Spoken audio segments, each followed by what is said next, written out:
Assalamualaikum warahmatullahi wabarakatuh. Waalaikumsalam warahmatullahi wabarakatuh. Baik, saya akan mempresentasikan hasil dari tulisan saya, yaitu dari implementasi Think About Pair Problem Solving atau TAPPS, berbantu media games virtual terhadap hasil belajar kognitif siswa kelas 10 SMA Negeri Purworejo. Di sini dari abstraknya, penelitian ini bertujuan supaya mengetahui kemampuan pemecahan masalah dan hasil belajar kognitif melalui model pembelajaran TAPPS dan berbantuan dengan media games virtual. Maka siswa akan dibelajarkan dengan model konvensional. Jenis penelitian ini adalah penelitian kuasi eksperimental menggunakan desain penelitian post-test only control group design. Lalu, teknik pengambilan sampel yang digunakan adalah simple random sampling sehingga terpilih siswa kelas 10 MIPA 2. Sebagai kelas eksperimen atau model TAPPS berbantu game virtual, dan kelas 10 MIPA 2 sebagai kelas kontrol atau model konvensional. Hasil penelitian menunjukkan bahwa kemampuan pemecahan masalah dan hasil belajar kognitif siswa yang dibelajar melalui model pembelajaran ini berbantuan game virtual lebih tinggi daripada siswa yang dibelajarkan dengan model pembelajaran konvensional. Dengan demikian, dapat disimpulkan bahwa model pembelajaran konvensional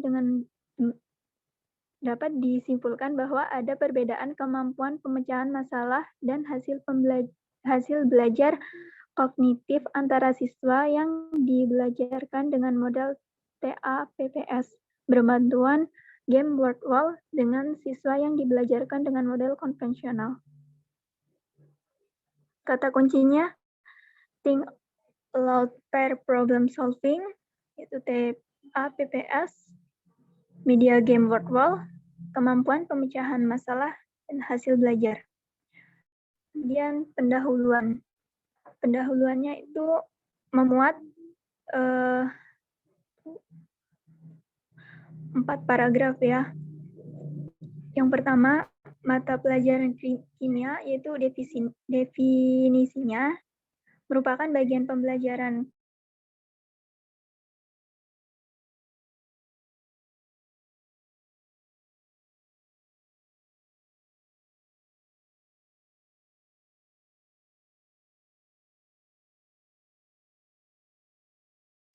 kimia sebagai produk atau pengetahuan kimia berupa fakta, konsep, prinsip, hukum, teori, dan temuan ilmuwan.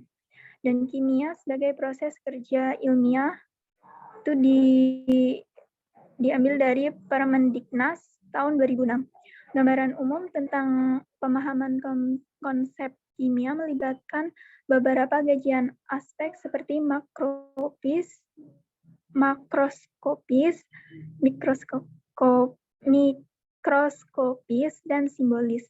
Sedangkan dalam penyajiannya, sifat kimia konkret mudah dilakukan, hanya saja penjelasan proses terjadinya perubahan kimia atau aspek mikroskopis dan penggunaan simbol cukup sulit untuk dipahami. Indikator keberhasilan dalam proses pembelajaran kimia adalah siswa mampu untuk menyelesaikan permasalahan yang disediakan baik dalam bentuk evaluasi maupun permasalahan yang berasal dari kehidupan sehari-hari. Dikutip dari Sutria tahun 2011. Kemudian paragraf kedua itu tentang materi kimia yang diajarkan pada jenjang SMA atau MA, yaitu materi stoikiometri. Salah satu materi dasar di dalam mata pelajaran kimia yaitu stoikiometri. Diambil atau dikutip dari Buffoni tahun 2013. Karakteristik materi stoikiometri berisi konsep-konsep, hukum-hukum, dan rumus-rumus perhitungan dasar kimia. Sehingga diperlukan adanya banyak latihan supaya tidak mudah hilang dalam ingatan. Dikutip dari Devi tahun 2014. Materi ini membutuhkan pemahaman konsep lebih. Jika siswa kurang memahami konsep dengan baik, maka akan terjadi kesulitan dalam mempelajari materi stoikiometri ini.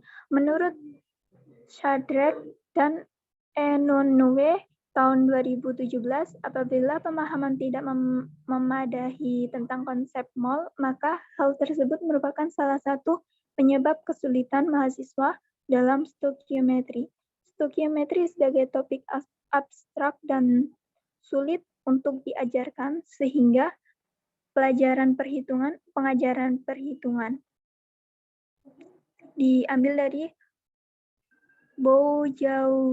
Boujoude dan Barakat tahun 2000. Paragraf selanjutnya yaitu model TAPPS adalah model dengan teknik berpikir keras secara berpasangan dalam pemecahan masalah. Dikutip dari Rohman tahun 2013. Model pembelajaran ini bertujuan untuk menciptakan kondisi belajar yang aktif. Ada beberapa keunggulan dari model ini, antara lain dapat mengembangkan kemampuan siswa dalam pemecahan masalah, meningkatkan pemahaman konsep, mengurangi pemikiran impulsif, meningkatkan keahlian mendengarkan aktif, meningkatkan keahlian berkomunikasi, dan membangun rasa percaya diri dalam memecahkan masalah. Model TAPPS dapat dilengkapi dengan media pembelajaran. Penggunaan media pembelajaran dapat mempermudah dalam menerangkan materi pembelajaran, menambah variasi dalam penyajian materi pelajaran, dan terutama dapat mendorong motivasi belajar siswa. Dikutip dari Mohab tahun 2009. Salah satu bentuk media pembelajaran adalah media game WordWall. Media tersebut merupakan alat bantu web bermain yang sering digunakan dalam proses pembelajaran yang digunakan untuk menyampaikan pesan yang dituangkan melalui bermacam permainan seru. Penelitian ini bertujuan untuk mempusatkan fokus siswa pada materi stoikiometri yang terdiri dari 2 indikator. Indikator pertama yaitu siswa mampu menyelesaikan perhitungan kimia dalam membuktikan hipotesis Gay-Lussac. Indikator kedua yaitu siswa dapat menyelesaikan perhitungan kimia yaitu konsep mol pada hukum Avogadro.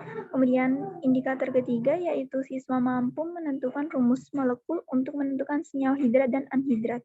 Masing-masing indikator akan disajikan beberapa soal tes melalui media game WordWall. Selanjutnya, hasil dari jawaban tersebut dianalisis kesalahan mahasiswa dalam jawab soal dan mengukur seberapa jauh pemahaman siswa yang didapat dengan melalui metode ini. Dilanjut dengan metode. Jenis penelitian yang digunakan dalam penelitian ini adalah penelitian eksperimen, yaitu quasi-eksperimental. Desain penelitian yang digunakan dalam penelitian adalah post-test only control group design. Sebab desain ini terbagi 2 kelompok yang masing-masing berpasangan dan dipilih secara acak, di mana pada kelompok pertama disebut dengan kelompok eksperimen yang diberi perlakuan dengan menggunakan model pembelajaran TAPPS berbantu media game WordWall. Dan kemudian yang kedua disebut dengan kelompok kontrol yang diberi perlakuan dengan menggunakan model konvensional. Selanjutnya, kedua kelompok tersebut akan diberikan post-test sehingga hasil evaluasi belajar yang mana hasilnya antara kelas eksperimen dan kelas kontrol dilakukan analisis untuk melihat perbandingan dan ada tidaknya perbedaan dari perlakuan yang diberikan. Adapun desain yang digunakan dalam penelitian dipaparkan pada tabel berikut. Terdiri dari kelas eksperimen dan kontrol, perlakuannya yaitu XA, XD, yang mana XA merupakan pembelajaran pada kelas eksperimen melalui think aloud pair problem solving, kemudian kelas kontrol diberi perlakuan XB, yaitu pembelajaran pada kelas kontrol melalui pembelajaran konvensional, kemudian hasil pengujian post-testnya yaitu Y1 yang merupakan post-test menggunakan Cambridge World gelombang 1 dan Y2 merupakan post-test menggunakan Cambridge World gelombang 2. Teknik pengambilan sampel digunakan simple random sampling, di mana teknik ini digunakan karena populasi terdiri dari kelompok kecil yang homogen. Setelah dilakukan teknik sampel secara acak, maka terpilih kelas eksperimen XA dan kelas kontrol XB sebagai sampel. Hasil dan pembahasan, kesimpulan, saran, ucapan terima kasih belum dicantumkan. Kemudian daftar pusaka tertera pada dokumen ini.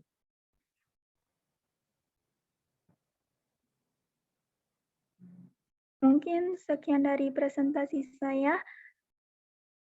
Dipersilahkan kepada teman-teman untuk memberi saran, kritikan, atau mungkin masukan dan pertanyaan. Dipersilahkan.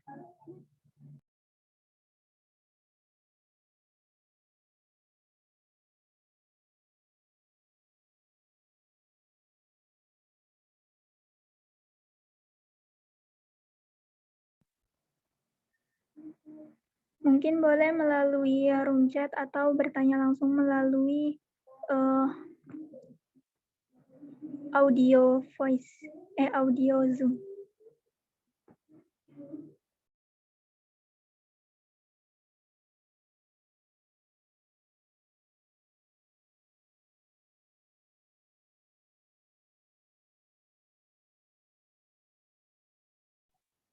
Teman-teman, apakah ada masukan dari apa yang saya paparkan agar menjadi koreksi saya?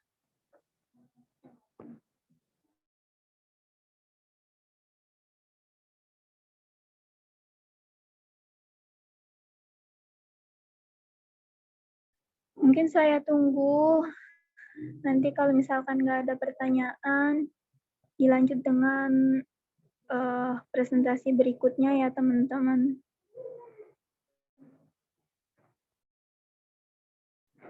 Saya mengharapkan kritikan, saran, dan masukan.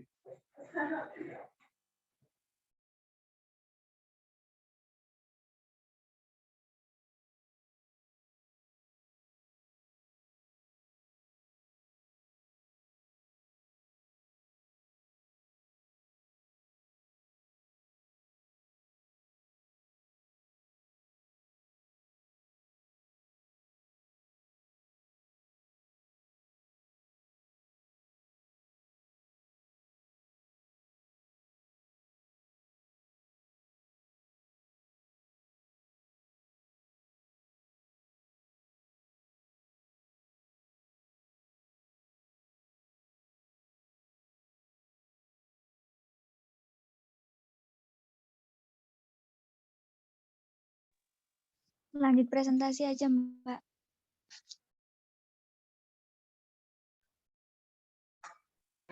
Baik, saya serahkan kepada presentasi selanjutnya.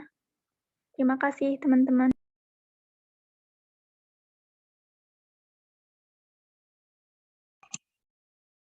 Baik, Assalamualaikum warahmatullahi wabarakatuh. Saya Nurafni Matul Ulia dengan NIM 21104060035 akan mempresentasikan mengenai penelitian saya dengan judul Studi Literatur Media Pembelajaran Interaktif berbasis Google Sites pada pokok bahasan Ikatan Kimia. Pada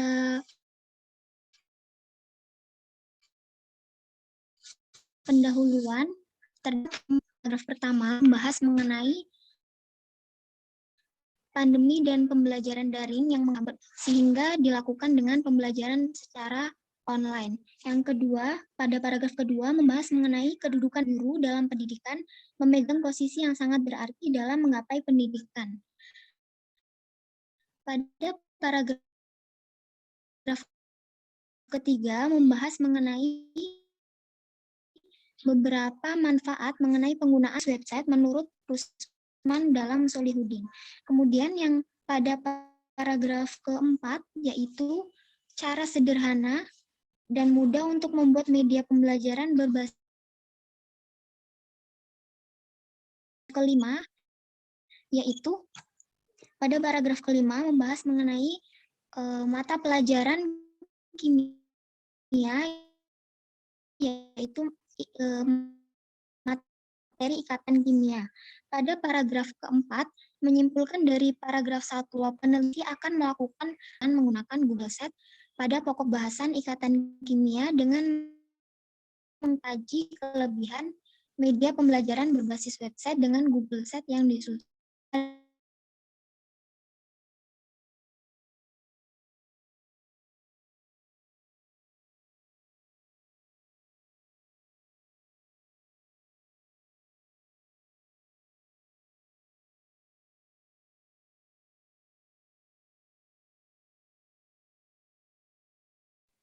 Mohon maaf tadi keluar sampai mana ya, Mbak?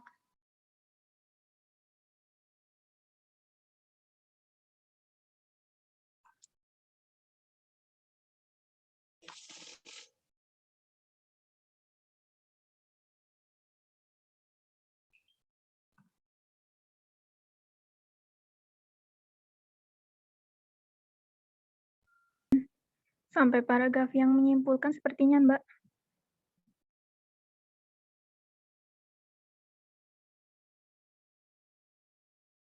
Baik, terima kasih Mbak. Pada paragraf yang kami menyimpulkan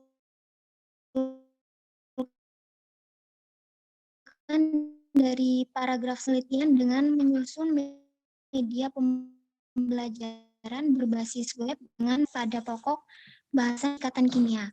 Nah, itu metode studi pustaka atau kajian literatur, di mana kajian literatur ini dan mencatat serta mengolah bahan penelitian. Pada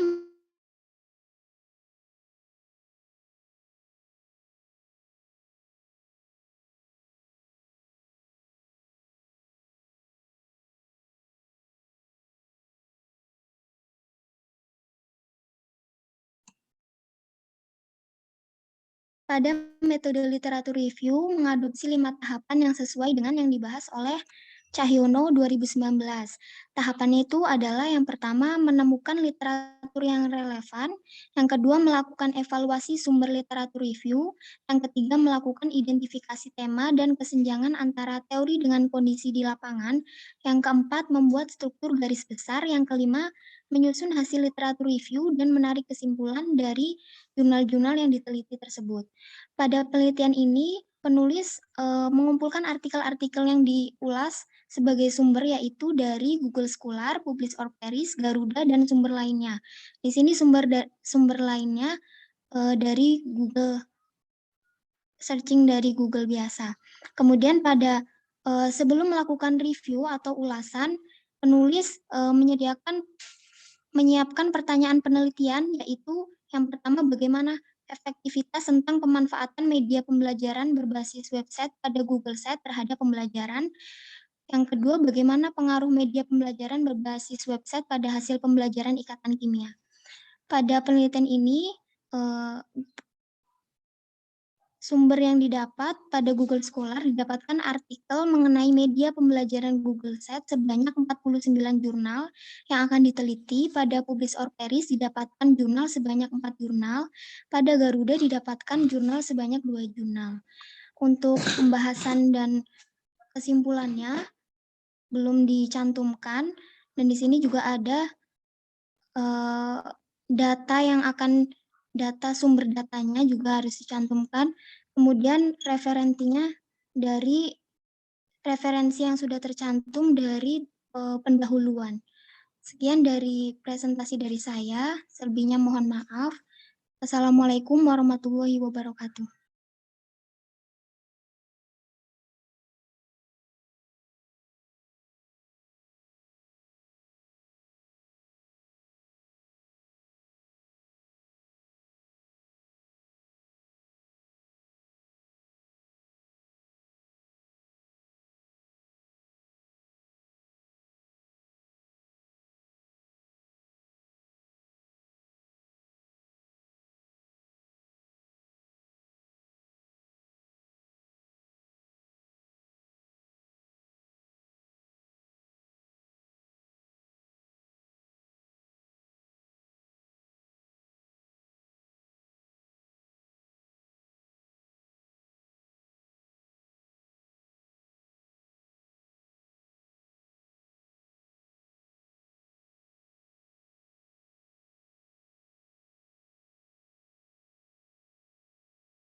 Lanjut presentasi aja, Mbak.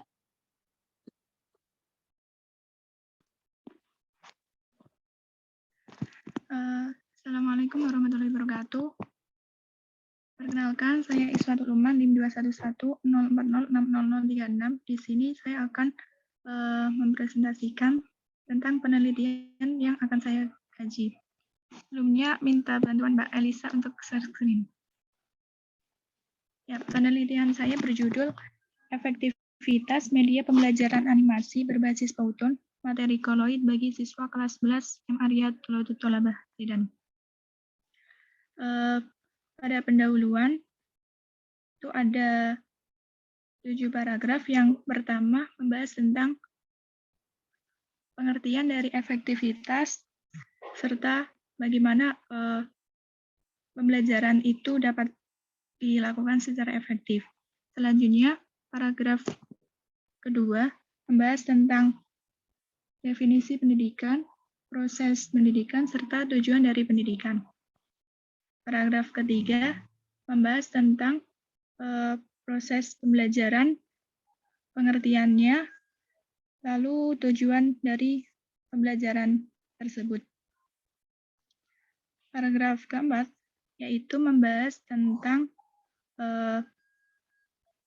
media animasi. Bagaimana media animasi itu bisa menjadi suatu yang menarik yang digunakan dalam suatu. Lalu selanjutnya Pauton, yang mana Pauton ini merupakan suatu media pembelajaran video animasi yang digunakan dalam pembelajaran. Lalu selanjutnya dibahas tentang materi koloid, materi SMA kelas 11 yaitu koloid, pengertiannya serta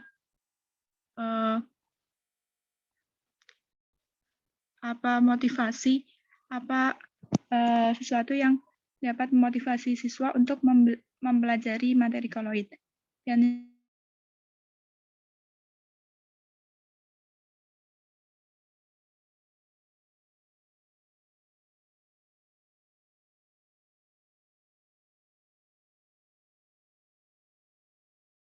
pengetahuan ilmiah atau ilmu, menurut Profesor Suryana 2012. Dalam penelitian ini digunakan metode deskriptif kualitatif dan juga kuantitatif. Menurut Mohtar, metode penelitian deskriptif kualitatif adalah sebuah metode yang digunakan peneliti untuk menemukan pengetahuan atau teori terhadap penelitian pada satu waktu tertentu. Sedangkan metode penelitian kualitatif adalah suatu metode yang bertujuan untuk membuat gambar atau deskriptif tentang suatu keadaan secara objektif yang menggunakan angka, mulai dari pengumpulan data, penafsiran terhadap data tersebut, serta penampilan serta hasilnya. Adapun teknik pengumpulan datanya ini digunakan metode survei. Penggunaan metode kualitatif dan kuantitatif pada situasi ini karena terbatasnya waktu, tenaga, serta biaya, maka peneliti memperoleh data tentang minat belajar siswa melalui instrumen penyebaran kuesioner atau angket melalui Google Form. Dan juga dilakukan perbandingan hasil terhadap soal pretest dengan memanfaatkan Google Form sebagai medianya, serta soal post-test dengan memanfaatkan web wall sebagai medianya. Selain itu, juga dilakukan wawancara melalui media WhatsApp dengan beberapa siswa untuk memperkuat informasi tentang keefektivitasan video Pauton jika digunakan sebagai media pembelajaran. Pada penelitian ini juga dilakukan teknik dokumentasi dengan mendapatkan data yang diperlukan berupa profil sekolah, peta lokasi, data nilai, dan jumlah peserta didik kelas 11 MIA dari MARIA Tulautut Tolabah tahun ajaran 2021-2022. Selanjutnya pada hasil pembahasan serta kesimpulan belum dicantumkan karena penelitian ini belum dilangsungkan. Selanjutnya daftar rujukan. Daftar rujukan ini berasal dari informasi yang dicantumkan pada pendahuluan. Sekian dari saya. Selanjutnya, silakan teman-teman yang ingin presentasi.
Yuk on cam.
Udah di screenshotin.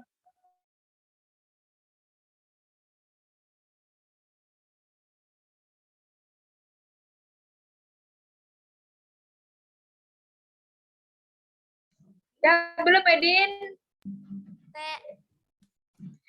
Selek garing.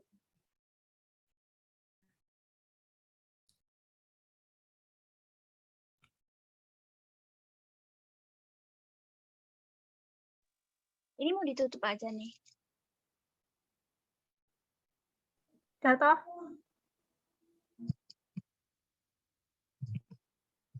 Mau ditutup atau gimana?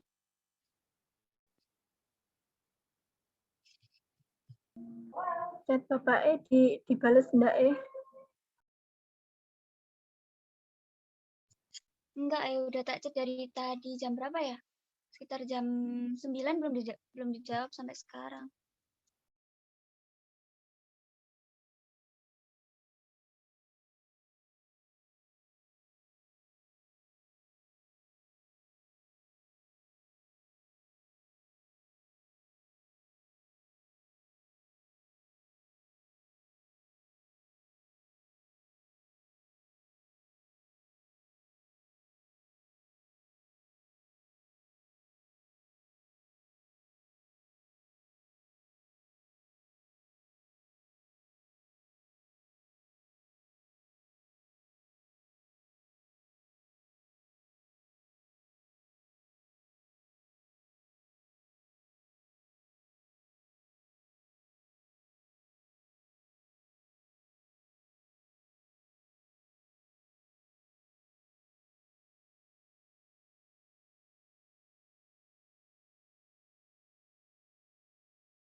Ditutup apa nunggu bapaknya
Baik, mungkin untuk Mbak Elisa, Mbak Sati, sama Mbak Julia, bagaimana tanggapannya artikel penelitian temannya tadi? Boleh disampaikan?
Teman-teman, ini ada info untuk presentasinya, kata Bapaknya itu semua. Jadi ini langsung presentasi juga nggak apa-apa.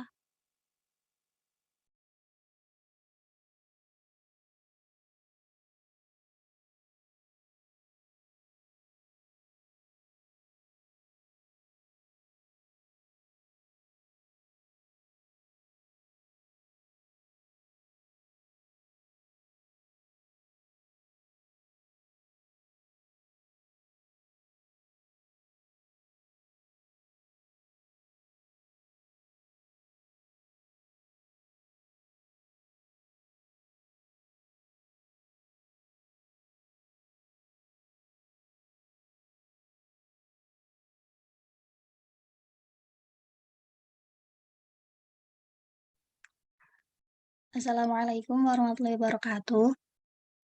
Saya Elisa Intan Masrufa, izin mempresentasikan artikel saya yang berjudul Pengembangan Modul Interaktif Kimia SMA menggunakan aplikasi Quizsoft Bookmaker pada materi larutan penyangga.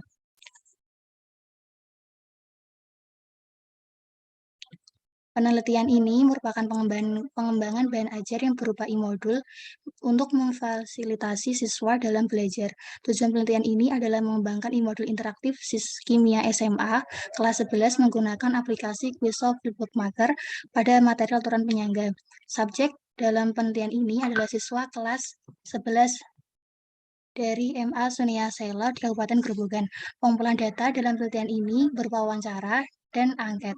Analisis data berupa analisis data validasi yang dilakukan oleh pakar ahli dan analisis penilaian siswa melalui small group skala Likert. Penelitian ini dilatar belakangi yaitu pada paragraf pertama, zaman yang semakin maju, terutama dalam dunia pendidikan, menjadikan pendidikan suatu kebutuhan yang mutlak dalam kehidupan manusia dan bernegara. Pemerintah diharapkan dapat meningkatkan mutu pendidikan guna menghasilkan peserta didik yang memiliki kemampuan yang sangat baik, sehingga pendekatan pendidikan difokuskan kepada peserta didik untuk meningkatkan pemahaman terhadap materi pembelajaran. Guru pemegang peran penting dalam menghadapi adanya miskonsepsi terhadap materi terutama kimia SMA. Maka guru mengemban tugas untuk membimbing dan mengarahkan siswa dalam pembelajaran. Kimia, paragraf kedua membahas tentang kimia merupakan materi mata pelajaran siswa SMA yang terbilang sulit. Bahasan pembelajaran kimia kelas 11, kelas satunya adalah larutan penyangga. Larutan penyangga merupakan pelajaran kimia SMA kelas 11 yang abstrak dan kompleks, mencakup hafalan dan perhitungan yang sulit yang dipahami oleh siswa. Oleh karena itu, diperlukan bahan ajar yang dapat membantu siswa memahami materi melalui pengembangan buku elektronik yang diharapkan memenuhi kriteria dalam proses belajar mengajar. Paragraf yang ketiga yaitu membahas tentang adanya bahan ajar modul cetak yang dapat dimodifikasi menjadi majalah yang memuat materi-materi kimia yang mudah dipahami. Terobosan ini muncul karena peserta didik sudah terbiasa dengan teknologi kemajuan dan dapat diamati bahwa peserta didik memiliki kemampuan yang lebih baik pemahaman tentang teknologi sistem Android daripada guru itu sendiri.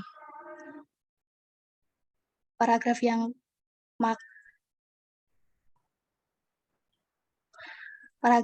keempat yaitu pengertian dari modul interaktif yang merupakan bahan ajar yang terdiri dari dua arah atau lebih media berupa audio, teks, video, animasi, dan gambar. Oleh karena itu, penelitian yang berbasis pengembangan modul interaktif sebagai bahan ajar pembelajaran kimia untuk mengatasi siswa dan mengalami miskonsepsi dalam pembelajaran kimia. Miskonsepsi siswa lebih banyak terjadi pada materi larutan penyangga kelas 11. Berdasarkan uraian latar belakang penelitian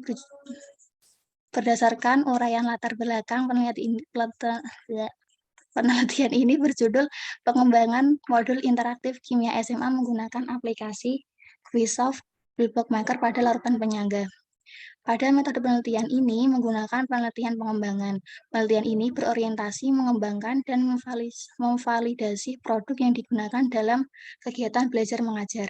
Metode penelitian ini yang digunakan adalah Development Research atau DR yang terdiri dari desain, pengembangan, dan evaluasi. Penelitian ini dilakukan di MA Sunia Selo, Kabupaten Grobogan, Jawa Tengah pada kelas 11. Peserta didik berjumlah 10 yang dimintai respon terhadap pengembangan modul interaktif kimia SMA menggunakan aplikasi Quizsoft Bookmaker pada materi larutan penyangga. Validasi dilakukan oleh dosen ahli materi dan ahli media dari program studi pendidikan kimia UIN Sunan Kalijaga. Uji validasi data menggunakan skala Likert dengan skor 1-5, di mana 5 sangat layak, 4 layak, 3 cukup layak, 2 tidak layak, dan 1 sangat tidak layak. Teknik pengambilan data melalui kuesioner dan wawancara untuk mengukur kelayakan produk.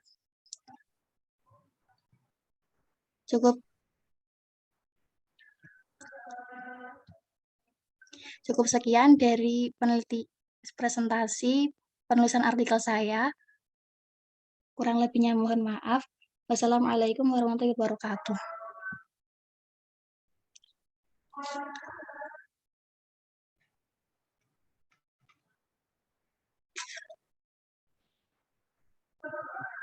Terima kasih Mbak Elisa yang telah menyampaikan.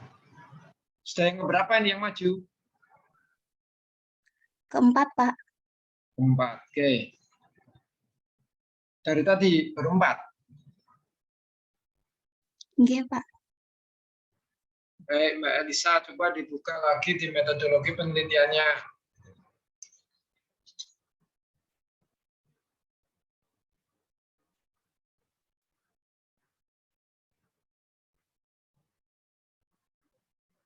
Ya, ini dibesarkan.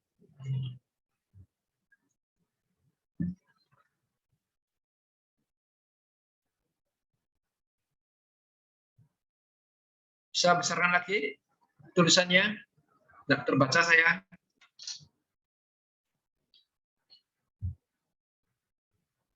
Ya, oke, cukup. Di dalam metodologi penelitian dicatat untuk semuanya.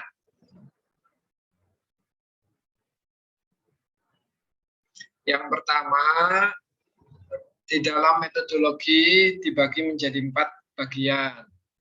Yang pertama, general background. Yang kedua, partisipan.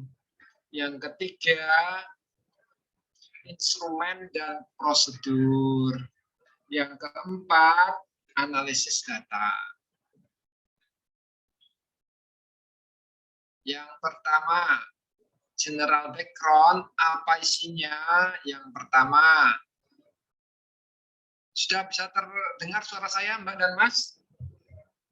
Terdengar, Pak. Ya. Terdengar, Pak. Kan minggu lalu sudah saya jelaskan. Kok masih sama kayak minggu yang kemarin? Oke, saya lanjutkan dulu. Di general background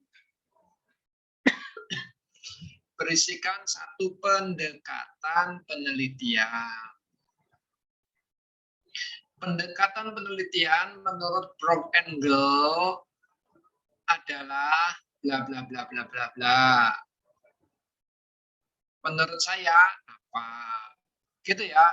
Menurut saya itu dalam penelitian ini pendekatan yang digunakan pendekatan yang seperti apa? Pendekatan saintifik atau pendekatan apa gitu kan? Itu yang harus atau pendekatan kualitatif atau pendekatan kuantitatif, terserah Anda. Yang namanya pendekatan sudut pandang setelah Anda membaca buku. Bukunya adalah metodologi penelitian. Kedua, yaitu jenis penelitian. Nah, jenis penelitiannya apa? Menurut Sugiono, jenis penelitian adalah bla bla bla bla bla bla.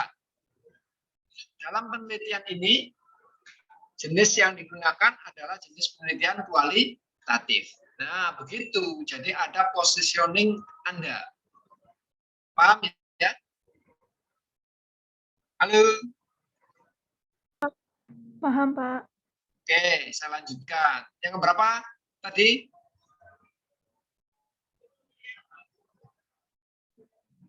Halo? Yang jenis Jangan penelitian itu semua. jenis apa yang digunakan. Coba saya lihat wajah-wajahnya tidur semua apa enggak? Paham enggak?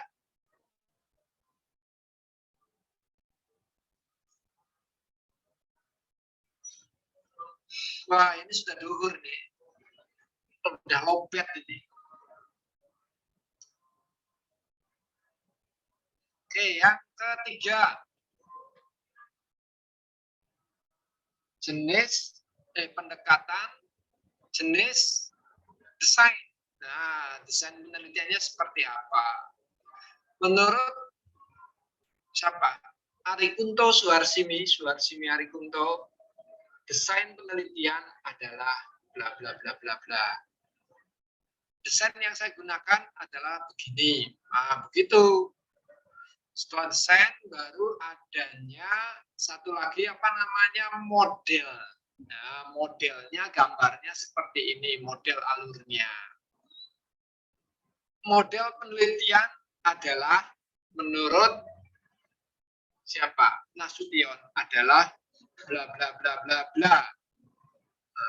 Model yang saya gunakan dalam penelitian ini adalah model apa? Begitu ya. Itu ada pada general background. Partisipan. Nah, partisipan ini penting. Harus diketahui. Di mana partisipan itu berada? Jumlahnya berapa? Berapa laki-laki, berapa perempuan? Lalu usianya berapa? Itu disebutkan. Lalu ada teknik pengambilan sampling. Seperti apa tekniknya? Opo random sampling, opo cluster random sampling, atau apalah yang ada di dalam buku teknik pengambilan sampling. Oke, gitu ya. Bisa dipahami sampai sini? Bisa, Pak. Lanjut. Setelah teknik pengambilan sampling, baru langkah yang ketiga, yaitu instrumen dan pengumpulan dan prosedurnya. Instrumen dan prosedurnya. Nah, berarti di instrumen itu Anda bercerita. Instrumennya apa? Tes apa non-tes? Lalu ada kisi-kisinya, sudah divalidasi atau belum, menggunakan validasi, misalnya skala Likert, sudah telah divalidasi. Yang pertama adalah validasi empirik, validasi bukan empirik pertama, validasi konstruk. Konstruk itu bangunannya, wujudnya, angket itu seperti apa, dilihat sudah sesuai dengan pedoman belum. Oh, harus ada petunjuknya, harus ada waktu menyelesaikannya, harus ada itu, berarti harus ada kisi-kisinya. Membuat kisi-kisi, nah itu divalidasikan kepada expert. Expertnya siapa? Yaitu guru apa namanya? Dosen yang mengampu mata kuliah evaluasi pembelajaran, atau dosen yang expert di bidang itu, ya, di bidang evaluasi. Lalu berikutnya validasi isi. Nah, validasi isi ini, oh ini peserta didik, materinya adalah literasi asam basa. Maka siapa ahli literasi? Siapa yang mengajarkan asam basa? Nah, itu dimintai untuk meng-cross check. Ini sudah masuk belum ya dalam angket saya yang terkait dengan literasi, gitu kan? Nah, itu juga harus satu orang lagi. Jadi divalidasi 2 orang, validasi konstruk sama validasi isi. Tidak perlu validasi empirik. Kalau validasi empirik nanti kelamaan waktunya, ya. Oke, begitu pula untuk wawancara. Wawancaranya terbuka apa tertutup? Nah, ini juga ada berapa pertanyaannya. Nah, sama nanti angkat juga ada berapa pertanyaannya, berapa yang positif, berapa yang negatif. Nah, lalu prosedur itu bagaimana cara pengambilan datanya? Ya, apa dulu yang harus diambil datanya? Misalnya pre-test dan post-test, itu juga diperhatikan. Langkah-langkahnya ya, langkah-langkah mengambil datanya. Terus yang keempat yaitu teknik analisis data. Nah, teknik analisis data itu banyak jenisnya. Dihitung rata-ratanya, meannya, dan lain sebagainya. Itu semuanya dengan menggunakan statistik aja yang lebih mudah, ya. Jadi ada macam-macam teknik. Misalnya Anda mencari perbedaan ya cukup pakai uji T saja. Kalau Anda mencari hubungan ya berarti ANOVA, gitu kan? Nah, itu silakan dibuka buku statistik pendidikannya. Oke, begitu ya Mbak ya. Jadi tidak hanya satu paragraf dalam menuliskan metodologi penelitian. Ya minimal 4 lembar. Karena ada definisi-definisi dari ahli, dari expert. Apa itu instrumen? Apa itu instrumen wawancara? Begitu kan? Lalu data wawancara ini digunakan untuk mengambil data apa? Nah, itu dikasih alasannya. Mengapa saya mengambil jenis pendekatan A? Karena bla bla bla bla bla. Mengapa saya mengambil jenis penelitian B? Ya karena B begini, gitu kan? Mengapa saya pakai modelnya Sugiono, tidak pakai model Brook Engel? Ya Anda kasih argumentasi. Begini saya lebih cenderung menggunakan Sugiono karena tekniknya simple, misalnya mudah dipahami dan bisa dilaksanakan. Misalnya begitu alasannya. Begitu Mbak dan Mas. Ada yang tanyakan silakan. Pak, saya izin bertanya. Yuk Mbak siapa?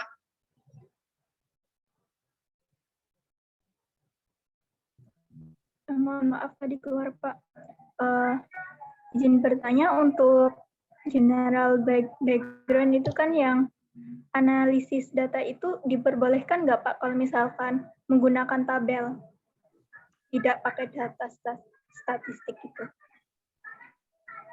Boleh saja, nanti tabelnya dibuat tabel yang menarik, yang mengandung informasi hasil penelitian. Begitu Mbak.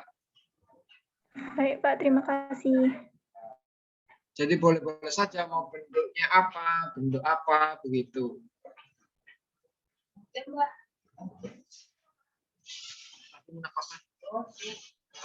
Iya, iya. Oh, ini alhamdulillah ada channel yang lama. Itu silakan, ada lagi pertanyaan? Mana?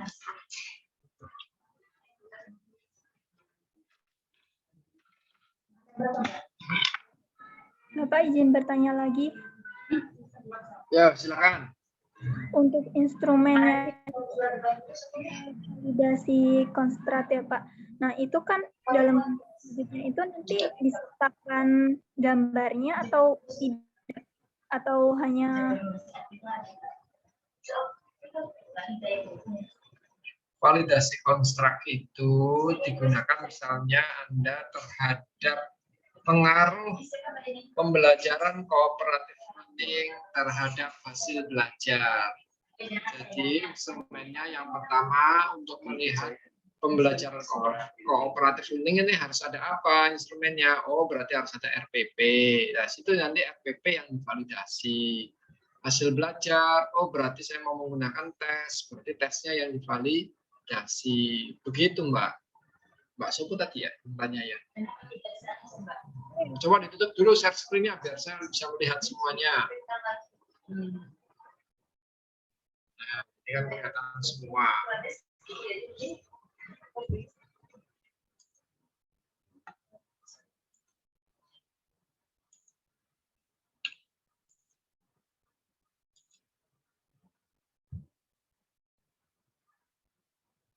Ya, ada yang tanyakan lagi silakan.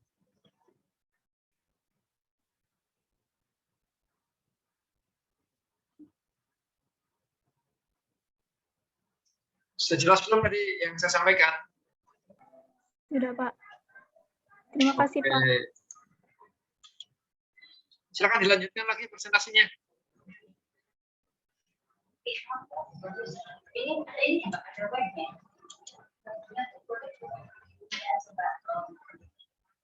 Dilanjut, silakan. Atau mau sholat zuhur dulu? Tadi mulai jam berapa? Mohon maaf Bapak, ini jamnya cuma sampai jam 12. Oh ya sudah, berarti nanti dilanjutkan minggu depan ya. Iya Pak. Baik, terima kasih sudah 4 orang yang presentasi. Hari besok harus lebih baik dari sekarang ya.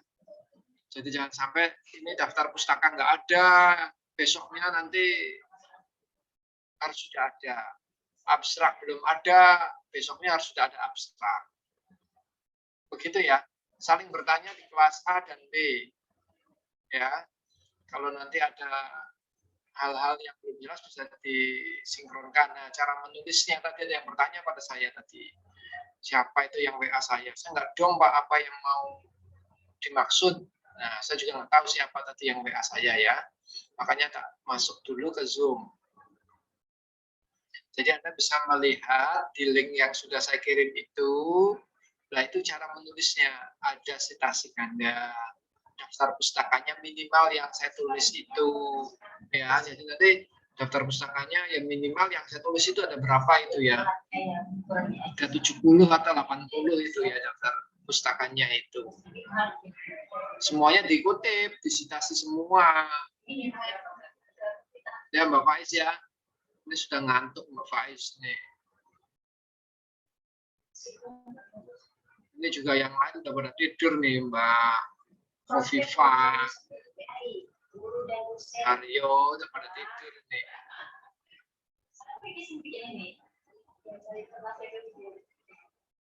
Ya oke gitu ya. Jadi nanti silakan dibaca yang punya saya itu tulisannya modelnya disamakan begitu modelnya, model tulisannya ya. Kalau yang belum sama disamakan. Oke ya, jelas ya minggu depan. Kalau yang belum sama nanti tak jewer minggu depan. Minggu depan kita loading ya. Karena ini saya munakosah saja. Saya munakosah sehingga kita Zoom ini seharusnya ketemu ini. Baru selesai tadi saya munakosah. Jamnya jam 10 pas Anda masuk jam 10. Ini baru selesai tadi ya. Baik, itu ya Mbak dan Mas ya. Ada pertanyaan silakan sebelum saya tutup.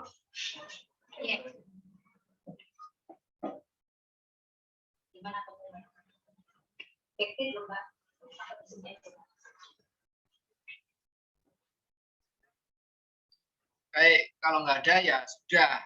Mari kita akhiri dengan bacaan hamdalah bersama-sama.